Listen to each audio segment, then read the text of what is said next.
Isu keadilan dalam pengelolaan lahan kembali mencuat seiring menurunnya luas lahan pertanian produktif di Bali.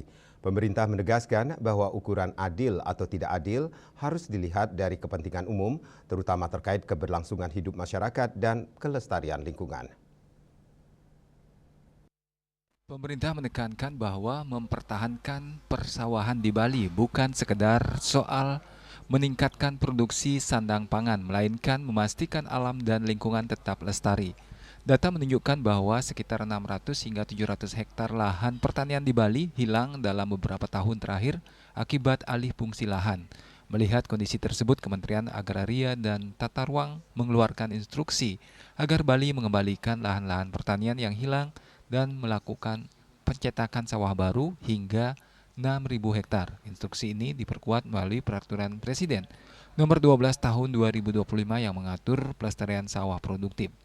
Dalam aturan tersebut, Bali diwajibkan mempertahankan setidaknya 87% sawah produktif yang ada. Khusus di Kota Denpasar, pemerintah menyoroti pentingnya menjaga keadilan ruang bagi sektor pertanian, karena kota ini menjadi pusat perkembangan pesat properti dan pariwisata. Pemerintah daerah telah membentuk petak-petak rencana pencetakan sawah baru sebagai langkah menjaga keberlanjutan pertanian di wilayah perkotaan. Upaya ini tentu melibatkan banyak pemangku kepentingan masyarakat, instansi teknis, hingga lembaga terkait adat dan budaya. Penguatan aturan pemerintah menjadi kunci agar alih fungsi lahan dapat dikendalikan. Saya pikir itu penting juga bagaimana bukan hanya di Denpasar sesungguhnya, Bali pun petani bersama-sama melestarikan lahan pertanian produktif khususnya.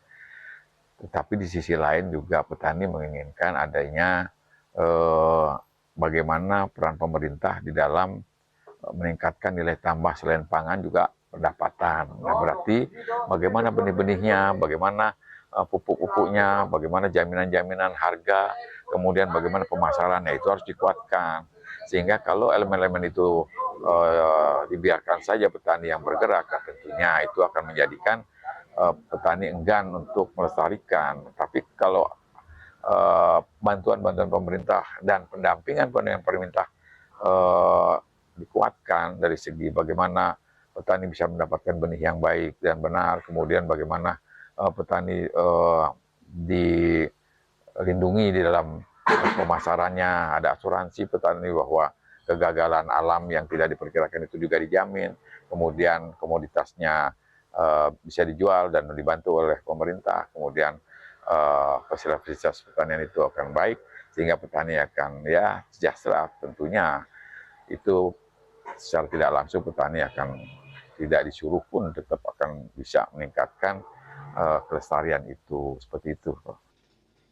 Pemerintah menegaskan bahwa sawah tidak lagi boleh beralih fungsi menjadi hotel, villa, perumahan maupun industri tanpa kendali. Pemerintah menegaskan perlunya penguatan hukum dan regulasi agar lahan pertanian produktif tetap terjaga. Alih fungsi lahan harus dikuatkan dari sisi aturan dan penegakan hukum, karena masa depan Bali tidak hanya bergantung pada pembangunan, tetapi juga pada sejauh mana kita menjaga alam dan budaya. Sebagai wilayah dengan keterbatasan lahan, Bali harus menjaga setiap hektar sawah yang tersisa. Ketahanan pangan ditopang oleh sektor pertanian yang kuat dan pelestarian alam adalah pondasi keberlanjutan budaya Bali. Bali perlu pembangunan, tetapi membangun tidak harus merusak alam. Ciri dan identitas Bali justru kuat ketika alam, lingkungan, dan budaya tetap terjaga. Demikian disampaikan pemerintah.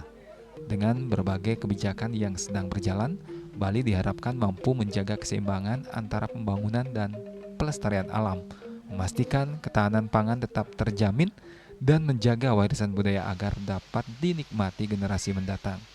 Hendra, Bali TV.